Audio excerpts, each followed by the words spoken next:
donc j'avais 5 ans.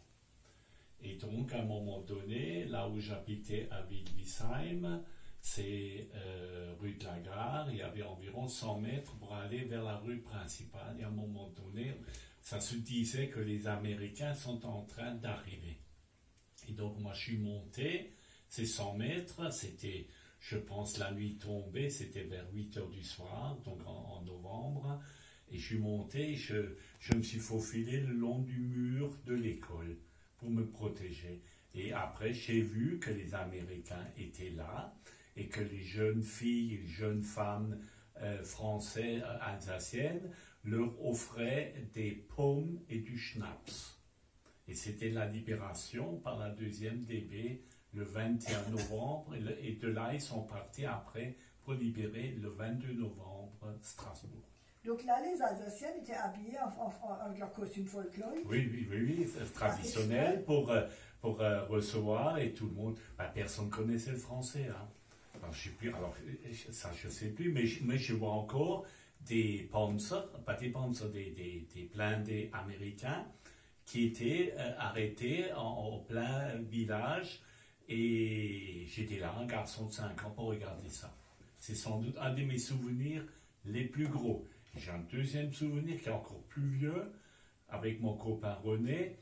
Donc c'était sans doute en été 44.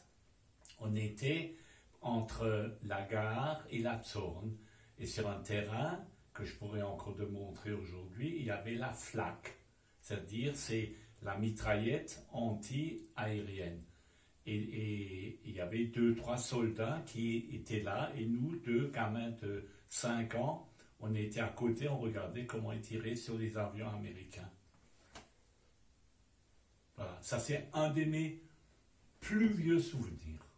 Alors je ne vais pas encore te raconter autre chose. Après donc, la libération par les Américains sont restés chez nous dans le village. Et à un moment donné, ils m'ont donné des bonbons. Et à un moment donné, ce bonbon m'est resté calé dans la gorge. Et donc, j'étais en train d'étouffer. De mourir carrément. Ah oui. Et parmi ces Américains qui habitaient chez nous dans la ferme, il y a un qui était médecin. Et il a pris une cuillère à café et m'a enfoncé le bonbon pour dégager la trachée artère. Et ces mêmes Américains, ils sont restés, je sais pas, sans doute quelques mois ou quelques semaines, ça je sais plus. Et lorsqu'ils sont partis, ils avaient tellement de café que pendant des jours et des jours, on buvait du café américain. Ils avaient dû laisser une jerrycan de 60 litres de café.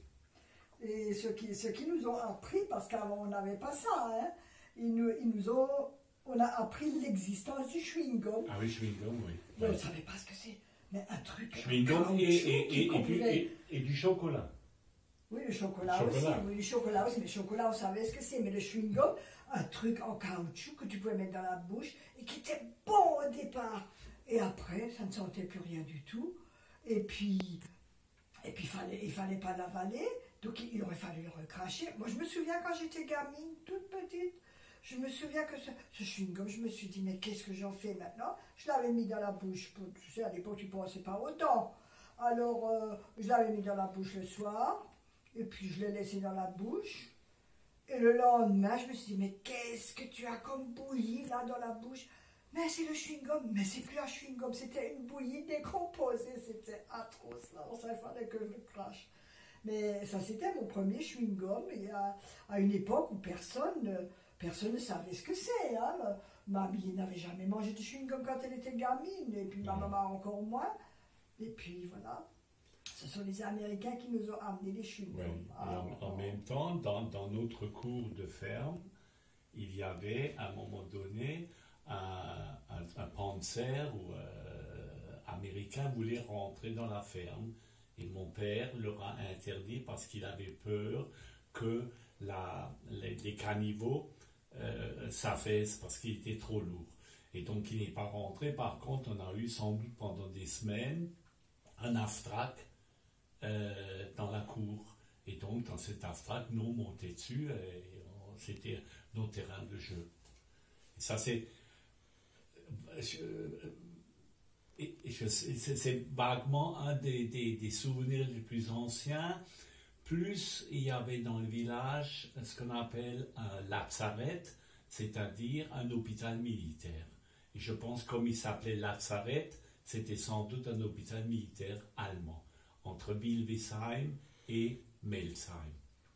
Donc, plus l'autre souvenir qui me revient, c'est la débandade de l'armée allemande qui à un moment donné venait du canal et passait devant nous, c'est-à-dire il y avait des chevaux ou des bœufs qui tiraient des canons. Alors je pense qu'aujourd'hui que c'était l'armée allemande en débandade. Ils commençaient à se retirer. Mais longtemps, je n'ai pas su que c'était allemand ou américain. De venir, tu sais, de la gare chez nous, et ça montait un tout petit peu, et c'était pas très gai. C'était plutôt, on sentait que c'était là une défaite prévisible. Alors que chez nous, quand les Américains sont venus, je me souviens très bien, ils venaient de Rosenwiller, donc plutôt de Saverne, pour aller sur Strasbourg, je pense. Oui, oui. Et ces Américains, ils étaient bien accueillis chez nous. On n'avait rien, mais cette année, il y avait eu des pommes.